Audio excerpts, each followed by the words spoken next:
Corporación Inmanente. Presencia internacional en medios. Ya estamos de regreso, amigos, en el Play de Girón, y bueno, lo que escuchamos fue Como el primer día y Castillos en el aire, en voz de Alberto Cortés, y yo estoy muy contento de que esta sea la primera vez que está conmigo Ícaro el Demoledor, porque ya habíamos estado juntos en otros programas, y siempre está del otro lado haciéndome señas, y también el día de hoy, pues yo quiero que haga público, le voy a dar el derecho de réplica sobre aquella situación vivida la semana pasada en la que yo me sentí agraviado y ofendido porque no me regaló un café y luego me lo dio de mala gana. Ícaro, ¿qué tienes que decirle al público del Play de Girón sobre esta situación que a mí en lo personal me causó un daño psicológico irreversible? Pues que soy totalmente culpable. No, no es cierto. Sabes que jamás te he dado las cosas de mala gana y tú a veces pones palabras de más en mi boca, pero no. David Méndez es un testigo. David, eres testigo de que me lo dio de mala gana. No, claro. Pero bueno, Ícaro, si no quieres ahondar más en el tema y ahora sí te curas en salud de eso que me hiciste, de ese daño, pues bueno, no vamos a tocar más ese tema, pero sí vamos a tocar el tema de la lingüística, porque tú estudiaste o estudias lingüística, ¿no? Así es, estudié una licenciatura en Lingüística y Literatura Hispánica en la UAP Pachosa, bueno, en la UAP, y pues soy recién egresado. ¿Qué es la lingüística? La lingüística es una ciencia que estudia los diferentes usos de la lengua, tanto oral como escrita, y se divide en 4 grandes ramas, o en 4 ramas básicas, que sería la morfología, que estudia la forma de las palabras, la fonética y la fonología, que estudia los sonidos de la lengua,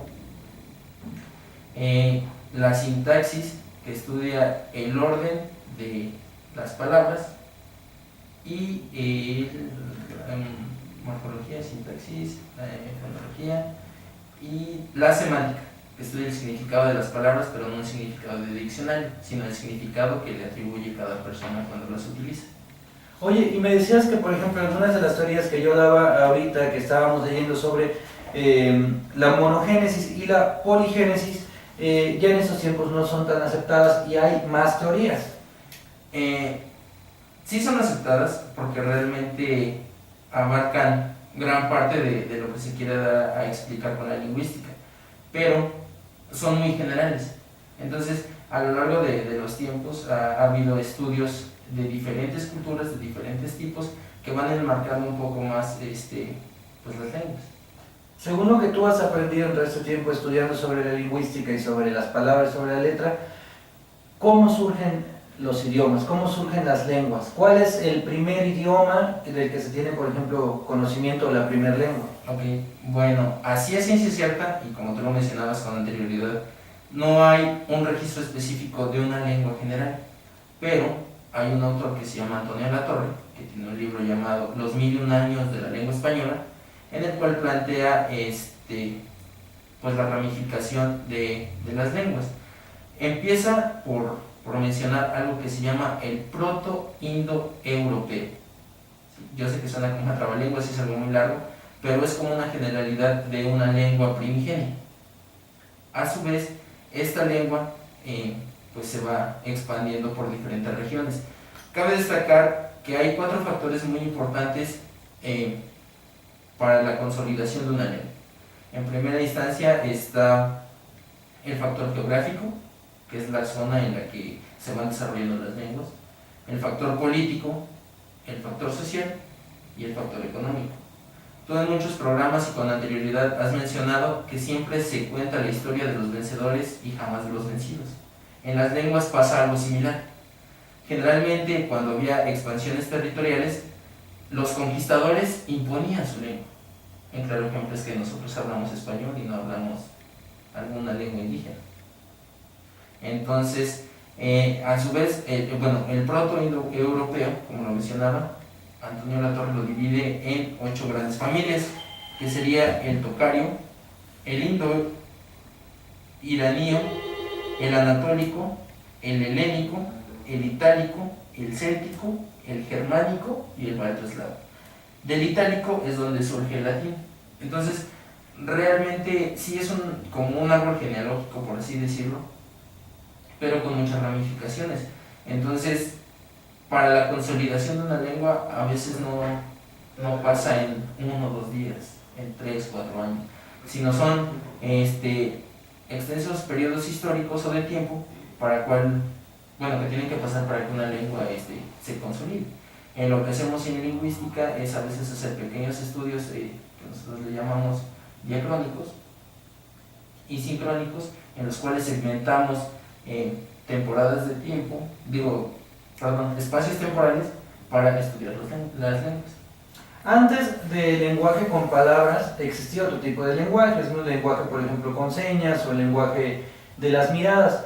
Pero ¿se tiene, por ejemplo, algún dato que diga que, por ejemplo, en África o en Asia haya surgido, no sé, las primeras palabras escritas? Palabras como tales, no. Si te das cuenta, por ejemplo, el chino mandarín, que es una de las lenguas mundiales en las cuales, que tiene el mayor número de hablantes, tiene muchos símbolos. Y cada uno pues es diferente y tiene un significado distinto. A lo mejor pueden ser la misma base o la misma estructura, pero si cambia una línea, estás diciendo algo totalmente diferente. Entonces, así fue como nacieron las lenguas. Primero fueron como imitaciones simbólicas de objetos que tú querías representar.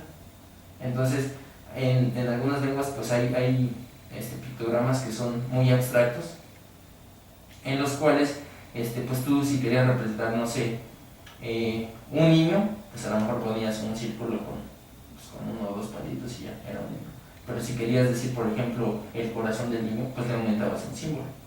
Entonces realmente eran lenguas muy precarias.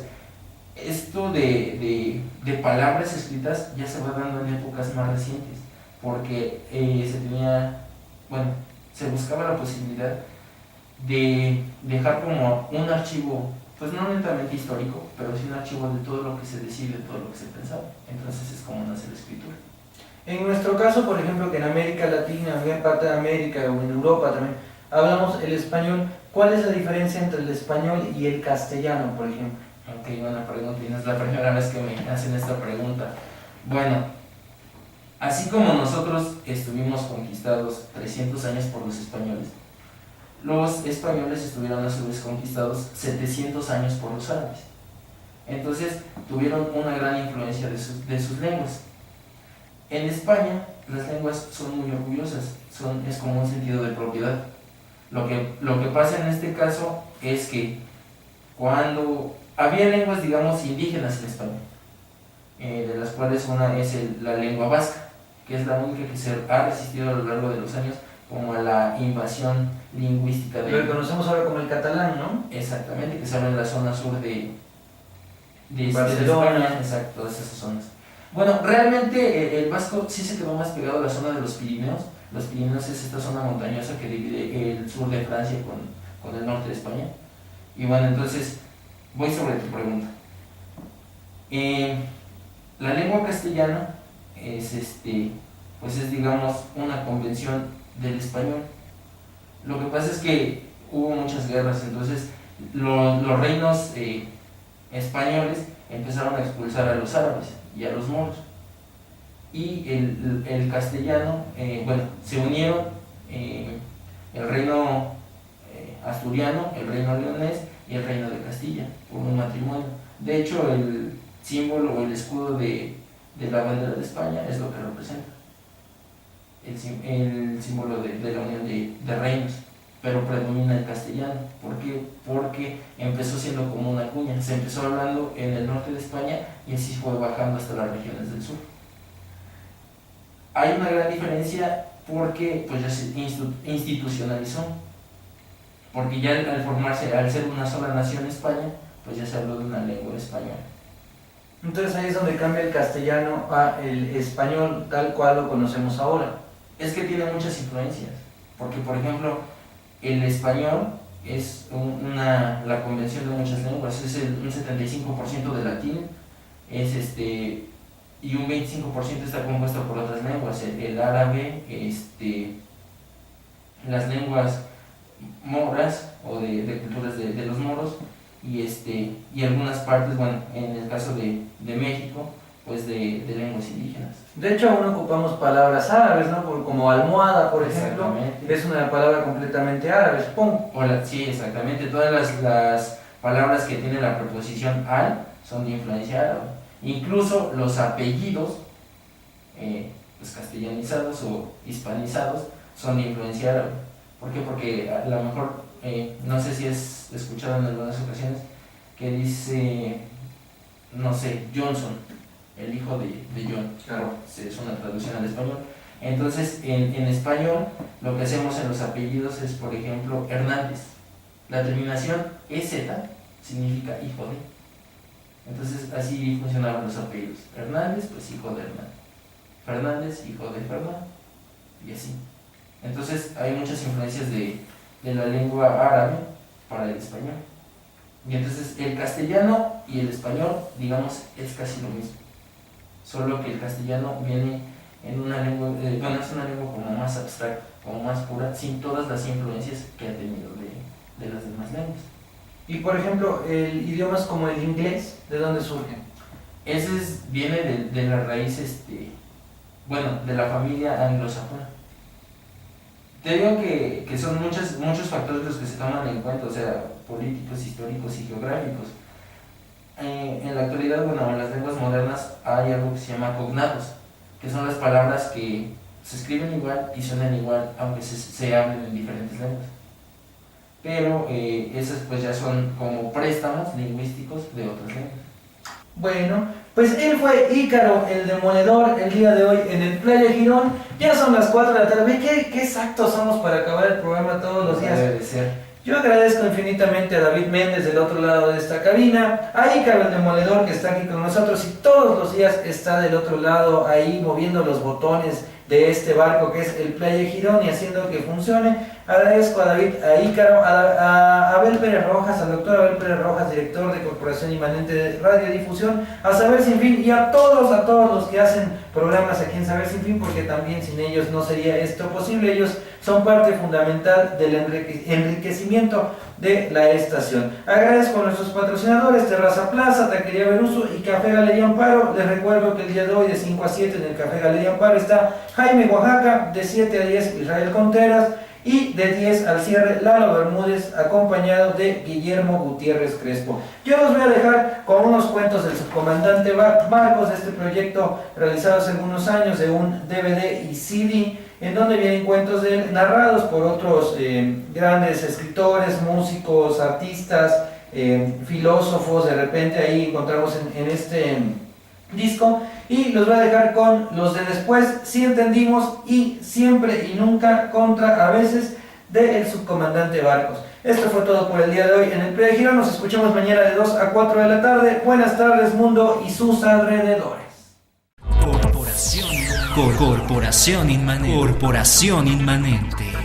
Presencia internacional en medios.